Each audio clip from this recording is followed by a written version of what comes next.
Friends, नमस्कार। मैं हूं अनिल। आप सभी को इस वीडियो में स्वागत है। अभी हम लोग सीखेंगे साइंस का जो मॉडल पेपर को तैयार किया गया 8 क्लास का, उसी को हम अभी देखेंगे।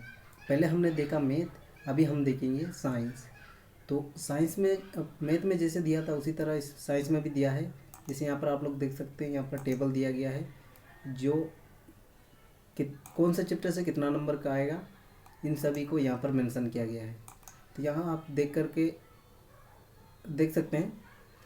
चलिए अभी हम लोग शुरू करते हैं, समय को न गवाते हुए हमारे क्वेश्चन की ओर। सबसे पहले यहाँ देखेंगे 1 नंबर क्वेश्चन। देखिए, कोशिका की खोज किसने की? कोशिका का खोज किसने किया था? रॉबर्ट हुक ने किया था। ठीक है, मैं आंसर भी बताते जाऊँगा, आप लोग नोट करके इसको याद कर लीजिए। ठीक है, कोशिका का खोज रॉबर्ट हुक ने किया था।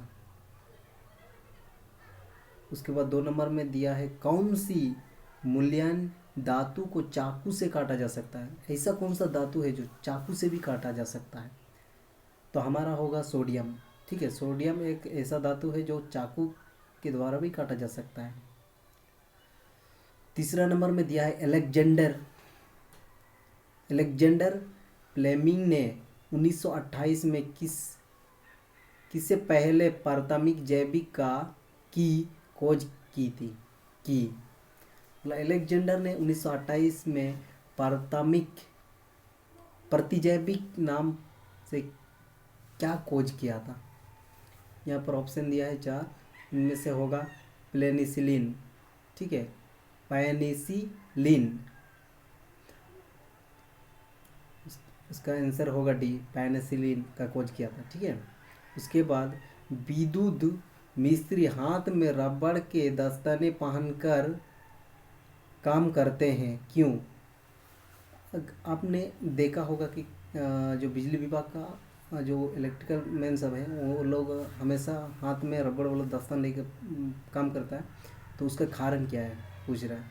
तो यहाँ पर ऑप्शन 3 4 को दिया है, सामान पकड़ने का सहायता है, तो हाथ में जलन नहीं होती है, हाथ में बिजली का झटका नहीं लगता है, हाथ में घर्षण नहीं होता है। तो यहाँ पर सी होगा, हाथ में बिजली नहीं झटकाने का, क्योंकि वो रबड़ वाला पहनेगा तो इलेक्ट्रिक पास नहीं होगा, इसलिए हाथ में वो झटका नहीं लगेगा, इसलिए पहन करके काम करता है। ठीक है, उसके बाद यहाँ पर पूछ रहा है फिर 5 नंबर में, किशोर अवस्था में लड़कों को उभरे हुए स्वांग का नाम क्या है? जो लड़का लोग किशोर अवस्था में बदल जाता है तो वो अंग जो बढ़ जाता है, उस अंग को क्या कहते हैं?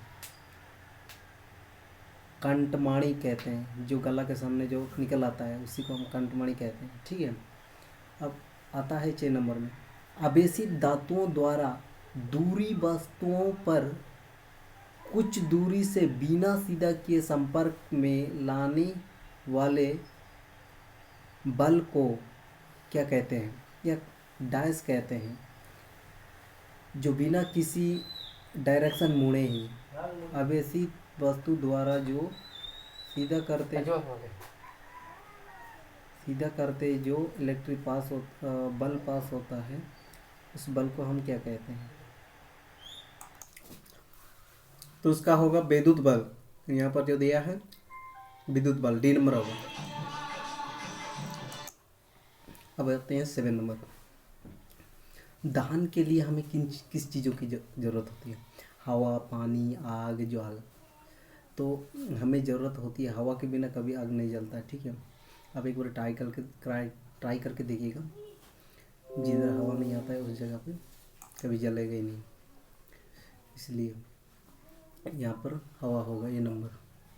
उसके बाद आता है 8 नंबर, वह जंतु जो सीधा शिशु को जन्म ना दे करके जंतु, ठीक है, शिशु को जन्म ना दे करके अंडा देता है, उन्हें क्या कहते हैं? कौन सा जंतु ऐसा करता है? इसमें होगा अंड प्रजनक। ठीक है, अंड प्रजनक एक ऐसा प्रक्रिया है जिससे शिशु को जन्म ना दे करके डायरेक्ट अंडा देता है। इसके बाद आता है नंबर, आँख से दिव्यांग व्यक्ति के लिए कौन सी लिपि लोकप्रिय है। मतलब जो जो व्यक्ति आँख से दिव्यांग है, जिसको अंधा भी बोला जा सकता है, तो उस व्यक्ति के लिए कौन सी लिपि लोकप्रिय है? ब्रेल, देवनागरी, रोमन या अरबी? तो यहाँ पर होगा ब्रेल। ठीक है। उसके बाद आता है 10 नंबर। जब एक ही किस्म के पौधे किसी स्थान पर बड़े पैमानों पर नियमित रूप से उगाए जाते हैं तो वह उसे क्या कहते हैं?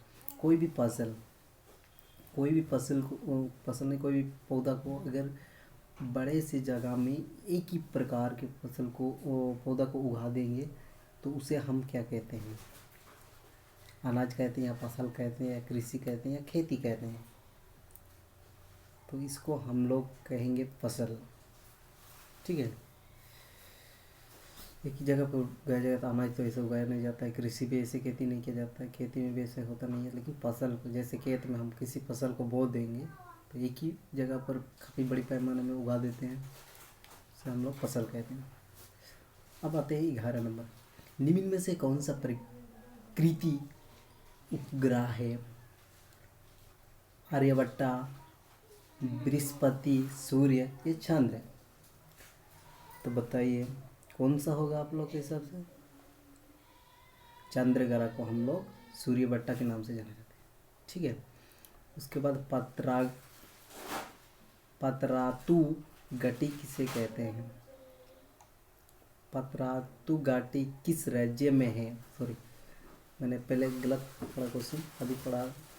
पतरातु घाटी किस राज्य में उपस्थित है? बिहार, झारखंड या उड़ीसा या पश्चिम बंगाल? तो हमारा आएगा झारखंड में। झारखंड में है पतरातु घाटी। ठीक है। उसके बाद आता है 13 नंबर। वर्तमान दैनिक जीवन में लकड़ी की जगह हम किस चीज़ का उपयोग ज़्यादा कर रहे हैं? प्लास्टिक, लोहा, तांबा, एल्युमिनियम? सबसे ज़्यादा हम लोग क्या चीज़ का उपयोग कर रहे हैं? ज़्यादातर तो लोहा का इस्तेमाल हो रहा है। हाँ, लोहा हमारे जीवन में सबसे ज़्यादा, सभी चीज़ अभी लोहा स्टील से बने होते हैं, तो हमारा आंसर होगा लोहा। अब आता है 14 नंबर। 14 ध्वनि कंपन की प्रति सेकेंड संख्या वृद्धि का मात्रा क्या होगा? जब कोई ध्वनि निकलता है तो उसका कितना, उसका जो साउंड का जो रेंज होता है उसको किस चीज़ से नापते हैं? उसका यूनिट क्या है, मात्रा क्या है?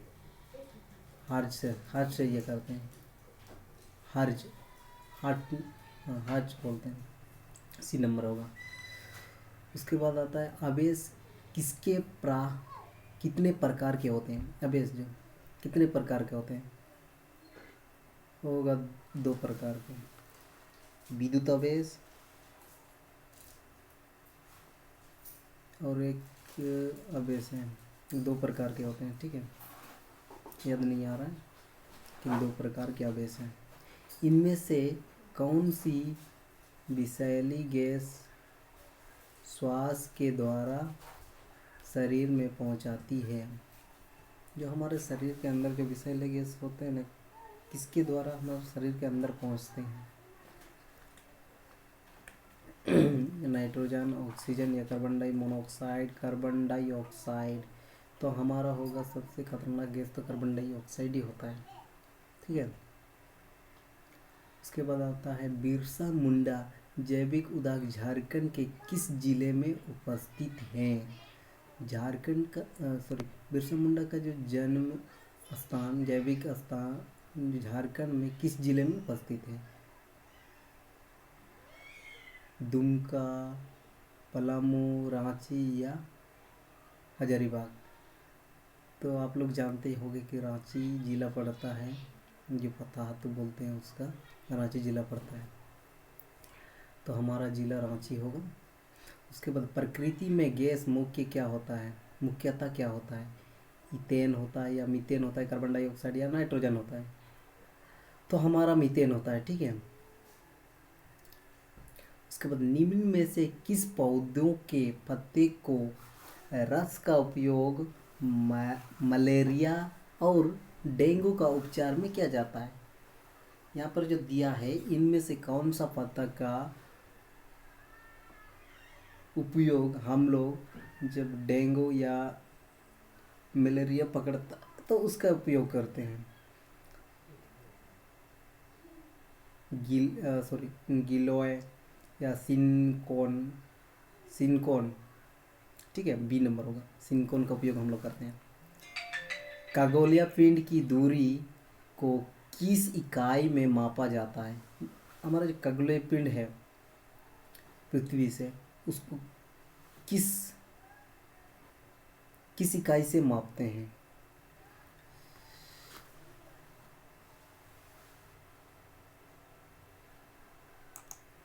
किलोमीटर या मीटर या प्रकाश वर्ष और सूर्य वर्ष? तो हमारा होगा किलोमीटर से तो मापते नहीं है, मीटर से भी नहीं, तो प्रकाश वर्ष होगा, प्रकाश का वर्ष से मापते हैं। तो इस तरह से हमने देखा, जो ये जैसे 8 क्लास का जो मैथ में जैसे जिस तरह देखा, इसी तरह से अभी हम इसको देंगे। तो इसको आप नोट कर लीजिए अपना कॉपी में, उसके बाद इसको याद कीजिए।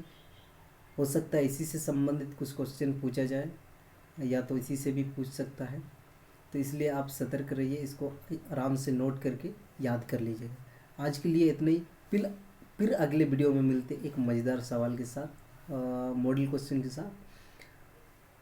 तो आज के लिए इतने, बाय, थैंक यू देखने के लिए सभी लोग।